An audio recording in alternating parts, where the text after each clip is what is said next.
টুম্পা, আজ থেকে আমি কিছুই বলবো না, প্লিজ আমাকে ছেড়ে যাস না। তোকে আমি তালাক দিয়ে দেবো।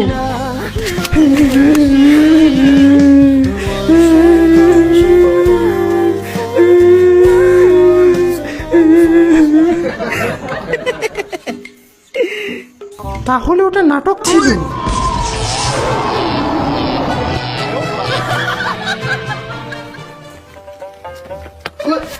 জানি না কেন এই সবসময় আমার বন্ধুর পেছনে পড়ে থাকি।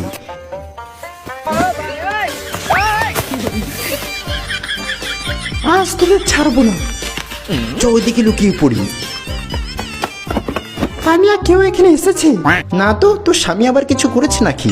নাটক করে, ওর সাথে ওর চাইনিজটাও আছে, দুজনকেই ছাড়বো না। খুঁজে পেলে বলিস, আমি ওদেরকে ছাড়বো না।